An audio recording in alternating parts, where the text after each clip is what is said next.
I'm Maud, and until I turned 33, the most exciting thing in my life was when the accounting firm I worked for switched from PC to Mac. Not exactly thrilling, right? But then everything changed at a friend's birthday party. That night, I stood in the corner of a cramped living room, holding a soda and feeling uncomfortable in my too-tight dress. The music was loud, way too loud for talking, but perfect for him, Charles. He was taller than most people, which is probably why he saw me. He walked over with confidence that made my heart skip a beat. "Hey, you're Maud, right?" His voice was clear, even over the loud bass. Yeah, and you are?" I sipped my drink, trying to look calm. "Charles, I've seen you around. Mind if I join you?" He didn't wait for an answer, just stood next to me. "Not at all," I said, my voice nearly drowned out by the latest pop song blaring through the speakers. "So, Maud, what brings you here tonight?" he asked, leaning in. His tone was casual, but his eyes were intense. "Just here to celebrate Jessica's birthday. You know her long?" "Yeah, went to college with her. She keeps inviting me to these things. Can't say no, can I?" We laughed, and it felt natural, easy. "I get it. I work with her. She's kind of hard to say no to." "An accountant, right?" She mentioned it. He nodded like he already knew. "That's right. Numbers are my game," I joked, even though I usually found nothing funny about spreadsheets. "Sounds thrilling," he grinned, and I couldn't tell if he was teasing me or not. "Oh, absolutely. It's all wild parties and high stakes in the accounting world." We laughed again, and I felt at the ease of talking to someone genuinely interested in what I had to say. It was new, exciting, and a bit scary. "You want to grab some air," he suggested, nodding towards the backyard. I nodded, grateful to escape the noise. Outside, the cool air was a relief. "So, what's a guy like you doing in a place like this?" I asked, trying to sound more confident than I felt. "Just looking for a good time, I guess, and maybe someone cool to hang out with," he said with a smile that made his eyes crinkle at the corners. We talked about everything and nothing: movies, books we liked, how he was into graphic design, but stuck in a corporate job he didn't love. It felt like we'd known each other for years. As the night wound down, he pulled out his phone. "Can I get your number? I'd really like to see you again, Maud." I hesitated, not used to this kind of attention, but something about him felt right. "Sure," I said, typing my number into his phone. He smiled, his whole face lighting up. "Great, I'll call you. We should go out, just the two of us." "Sounds good." I managed my stomach doing flips. I watched him go, a part of me still in disbelief that this was my life now. Maybe turning 33 wasn't so bad after all. Maybe it was just the start of something truly great. The days after Charles' call felt like a blur. Before I knew it, I was getting ready for our first date. My nerves were all over the place since I didn't have much experience in this area. I chose a simple blue dress, nothing fancy, but hoped it would do the trick. Charles picked me up at 7 sharp. His car was a clean, well-kept sedan. Nothing flashy, but it suited him. As I got in, he flashed me a smile that could knock you sideways. "You look great, Maud." "Thanks," I mumbled, my face probably red as a tomato. "You look nice too." Dinner was at this cozy little French place he knew. The food smelled amazing, but my stomach was doing somersaults. We ordered pasta, him with some fancy sauce and me with plain old marinara. "So, Maud, tell me something about you that no one else knows," he said, twirling his spaghetti expertly onto his fork. I chuckled, playing with my food more than eating it. "Well, I'm pretty boring, but I guess not everyone knows I can solve a Rubik's Cube in under a minute." He raised his eyebrows. "Really now? That's pretty cool. You'll have to show me sometime." "Sure," I said, starting to relax a little. "What about you? Any hidden talents?" "I make a mean breakfast burrito," he boasted with a grin. "Best you'll ever have." "I'll take your word for it. Maybe you can prove it sometime." I teased. The conversation flowed, and for the first time in a long while, I felt like I was exactly where I was supposed to be. The next few weeks were a whirlwind. We saw each other constantly. Charles would come over after work, and I'd meet him for lunch near his office. He showed me his favorite spots around town, little nooks I'd never noticed before. It was like seeing the city for the first time. Things took a serious turn when he invited me to meet his parents, Brian and Camille.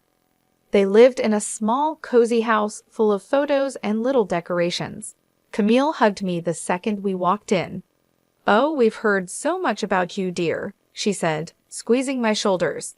"She's lovely," Charles said, and I could tell he was pleased. We sat down to dinner, and the conversation was nonstop. "So, Maud, Charles tells us you're an accountant. That must be interesting," Brian said, passing me the potatoes. "It has its moments," I replied. "Mostly just numbers, but I like the order of it." "And how's your family?" Camille asked, genuinely interested. "They're good, thanks. My dad's a businessman, always busy, but he's been really supportive of me. It was all happening fast, but it felt right. It was as if everything in my life had been leading up to this meeting. Charles feeling like someone finally saw me for who I was, not just some plain Jane accountant. One evening, a few months into our whirlwind romance, we were walking along the riverbank. The city lights reflected off the water, and it was pretty in a postcard kind of way. "Maud, I've been thinking," he started, stopping and facing me. "Yeah?" I asked, my heart starting to race. "I don't want to wait any longer. I know this is fast, but will you marry me?" Just like that, my world changed. No hesitation, no doubt, just a simple, "Yes, Charles, I'll marry you." The whirlwind didn't stop there. Soon after, I introduced Charles to my father. He took to Charles immediately, appreciating his straightforward manner and obvious affection for me. "He's a good man, Maud," Dad said, giving his approval, which meant the world to me. So we got married. It was a modest wedding, nothing too extravagant, but it was perfect for us. I even found myself loving the way I looked in my wedding dress, something I'd never imagined. Smiling wide, I posted photos on my social media, sharing my joy with friends and family. After the wedding, life didn't slow down. It picked up pace. Charles and I barely had time to savor our newly bliss before he suggested something big. "Hey, Maud, I've been thinking," he said one evening as we unpacked another box of wedding gifts in our cramped apartment. "How about we move in with my folks?" I paused, holding a coffee mug in my hand. "Live with your parents?" He nodded, looking serious. "Yeah, they're not getting any younger, and I'd feel better if we were around to help out. Plus, it would save us some money on rent." It made sense, but moving in with the in-laws, that was sitcom territory. "Are you sure they'd want us there all the time?" "Absolutely," he assured me. "Mom's been hinting about it ever since we got engaged. Come on, it'll be good." 3 weeks later, there we were, pulling up to his parents' house with our lives packed into a bunch of boxes. Charles's mom, Camille, was waving from the porch before we even got out of the car. "Oh, Maud, we're so thrilled to have you both here," she exclaimed, pulling me into a hug that was a bit too tight. Brian, Charles's dad, clapped him on the back. "Welcome home, son, and you too, Maud." The house was cozy, stuffed with furniture that looked like it belonged in a museum of the 1973s. I tried to keep a smile on my face, but I was already missing our little apartment. Charles sensed my hesitation. "It's going to be great, you'll see," he whispered as we carried boxes inside. The first few days were an adjustment. Camille was constantly hovering, always popping into our room to ask if we needed anything. "Just making sure you're comfortable," she'd chirp, while I tried not to cringe at the invasion of privacy. One evening, we all sat down for dinner, Charles, me, Brian, and Camille. The conversation was painfully mundane until Charles dropped another bomb. "So the house needs some major repairs," he announced casually between bites of meatloaf. I choked on my mashed potatoes. "Repairs?" Yeah, the roof's a mess, and the plumbing's from the Dark Ages, he said. Brian nodded solemnly. We were thinking, Charles continued, avoiding my gaze, that maybe we could all chip in for the costs. I glanced at Camille, who was suddenly very interested in her plate. All of us. Well, I just got this pay cut at work, Charles muttered, so I'm a bit strapped at the moment. There it was. I felt a knot form in my stomach. I'll see what I can do, I managed to say, even though I wanted to say much more. Camille perked up, tears welling in her eyes. Oh, Maud, that would be so helpful. You're such an angel. The next few weeks were a blur of contractors and repairs. I wrote checks and smiled through gritted teeth as Camille gushed about how wonderful the house was looking. Brian slapped me on the back. You're really part of the family now, Maud. Part of the family, sure, the part that pays for everything. One particularly grueling day, after yet another round of expensive decisions, I felt completely drained. I collapsed on our bed, exhausted. Charles came in and sat beside me. Thanks for handling all this, Maud, he said, sounding almost sincere. It's fine, I lied, staring at the ceiling. I just didn't realize how much it would be. He squeezed my hand. It'll all be worth it. This is for our future, right? Our future, I echoed, not sure whose future we were building anymore. As I lay there listening to Charles's steady breathing, I couldn't help but wonder if moving in was the right decision. But there was no going back now. I was in this deep and had to see it through, whatever the cost.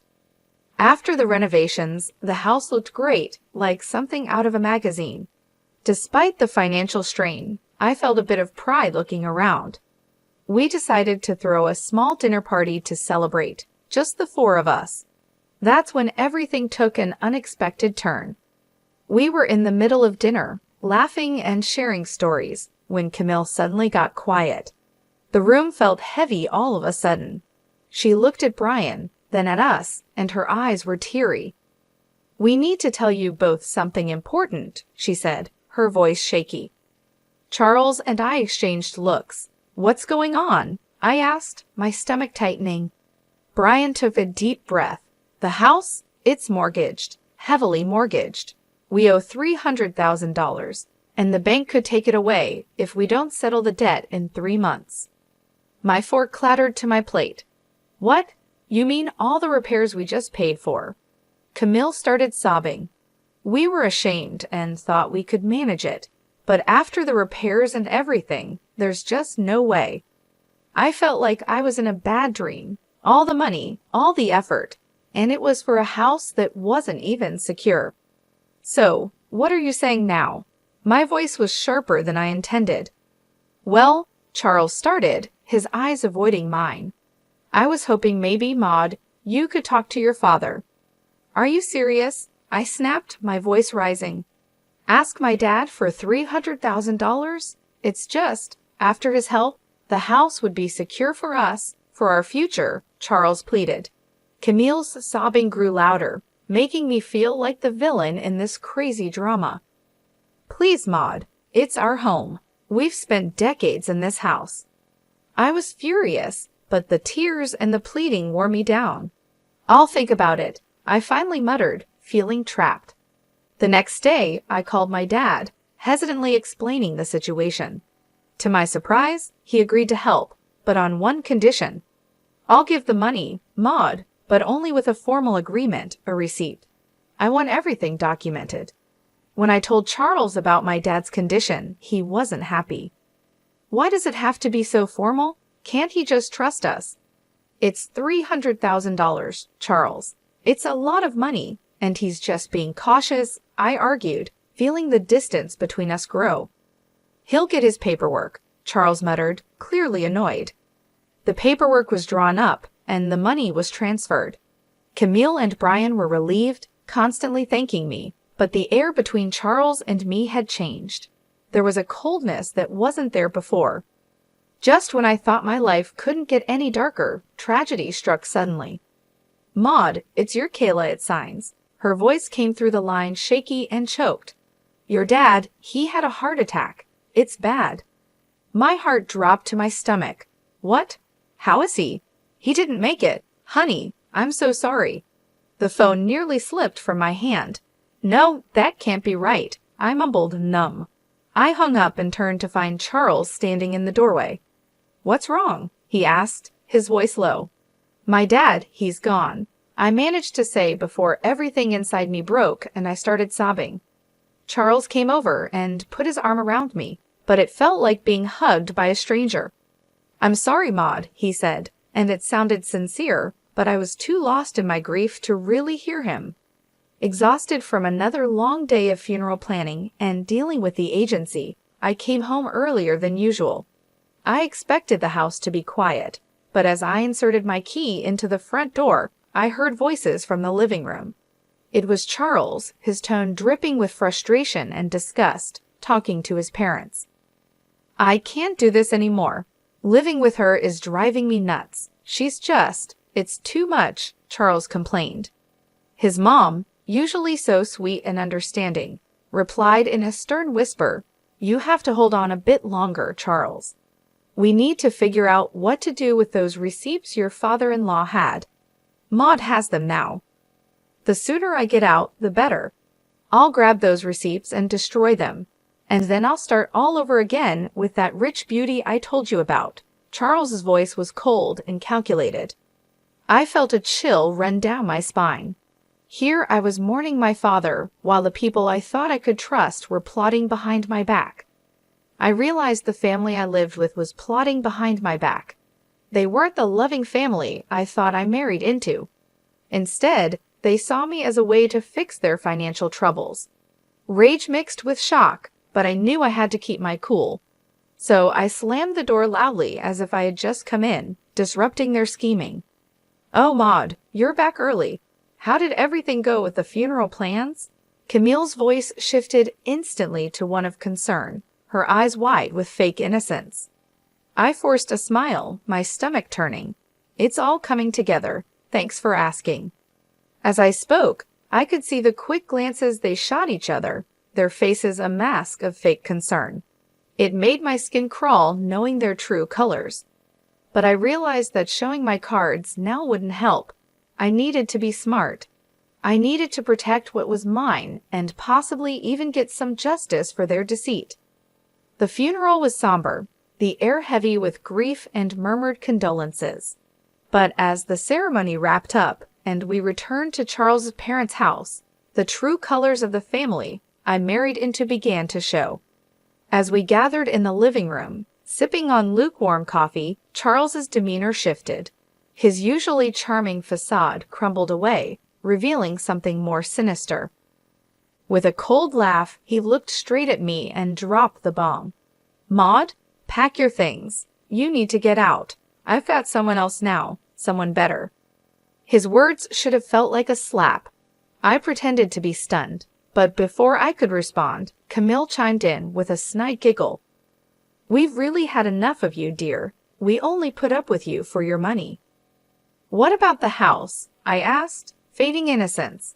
"The house that I paid to fix, the $300,000 I poured into it." Camille laughed harder, as if I'd told the best joke of the year. "Oh, sweetie, this house is ours. You're nothing here." Charles's smirk widened. "And those receipts you're so proud of. Found them in your dad's house and burned them. They're gone." For a moment, I let them believe they had won, but then I couldn't help it. I burst into laughter, my reaction confusing them, their smiles faltering. "Why are you laughing? What's so funny?" Charles demanded. I wiped a tear from my eye, still chuckling. "You three are just pathetic. You think you're so clever.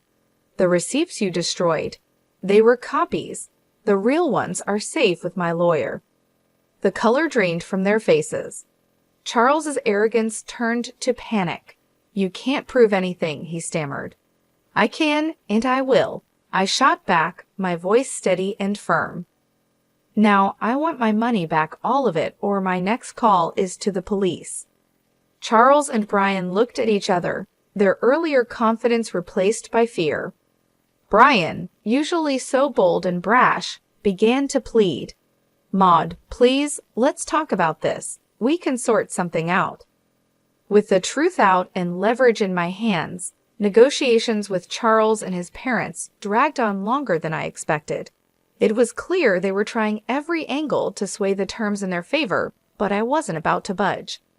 "Look, it's simple," I stated firmly during one of our many discussions at their now legally mine kitchen table.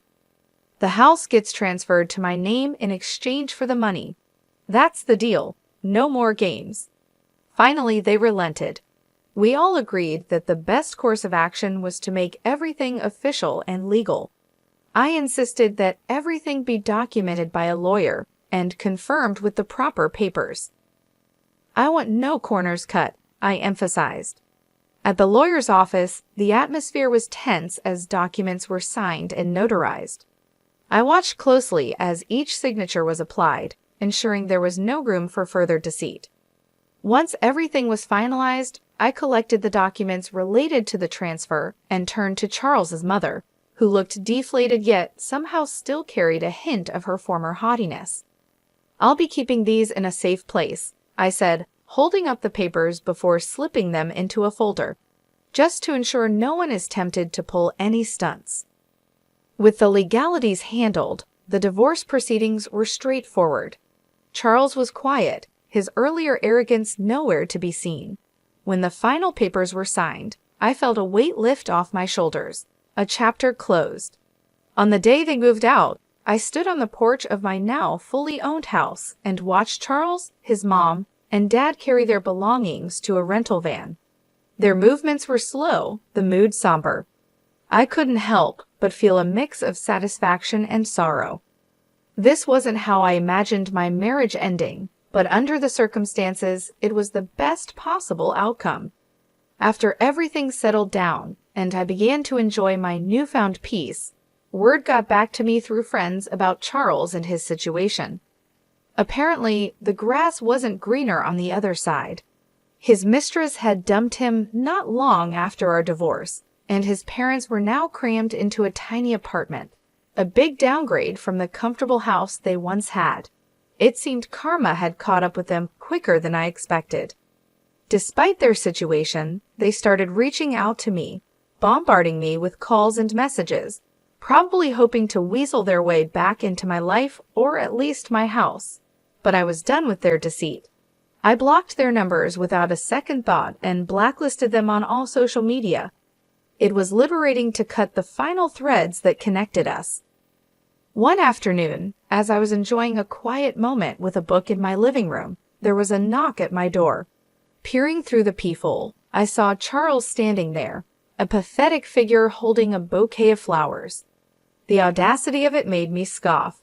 Opening the door, I couldn't help but laugh outright at the sight of him. "Really, Charles? Flowers?" He shuffled uncomfortably, the bouquet seeming to wilt along with his spirits. "Maud, I've realized so many things. I was wrong, terribly wrong. Remember when you told me I disgusted you?" I interrupted, leaning against the doorframe, not hiding my amusement at his discomfort. "What changed, Charles? Run out of options?" He looked down, the shame clear on his face. I made mistakes, but I'm here to make things right." I shook my head, almost feeling sorry for him. "Almost. You're not here to make things right, Charles. You're just desperate to get back to your comfortable life. But guess what? That life doesn't exist anymore, not for you." His face fell, and he took a step back as if my words were physical blows. "Maud, please." "Save it." I cut him off sharply. "I want you to leave. Don't come back here. We're done. Forever."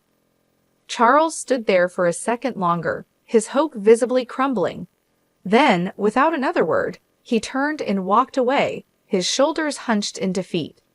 I returned to my book, feeling a sense of finality and relief. I smiled to myself, feeling the quiet of the house wrap around me like a comforting blanket. It was such a stark contrast to the chaos that once filled this space. The constant noise, the tension, the deceit, all of it was gone now. I could finally breathe deeply without the weight of worry on my chest. I was finally at peace, living life on my terms. I glanced around the room, taking in the calm atmosphere. The sun streamed in through the windows, casting a warm glow over everything. I realized how much I loved this house now that it was truly mine. The walls, once witnesses to arguments and schemes, now seemed to echo with serenity and contentment. I thought back to the days of turmoil and manipulation, remembering how trapped I felt. Charles and his family had taken so much from me, both emotionally and financially, but now they were out of my life for good.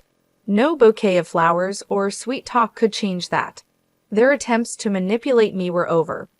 As I sipped my tea and returned to my book, I felt a sense of triumph. I had faced betrayal and heartbreak, but I had come out stronger on the other side. I had taken control of my life and my future. The peace I felt now was well-earned and deeply cherished. I was truly finally free. Free from lies, free from deceit, and free to live my life as I chose. The future stretched out before me, full of possibilities and opportunities. I smiled again, knowing that whatever came next, I was ready for it.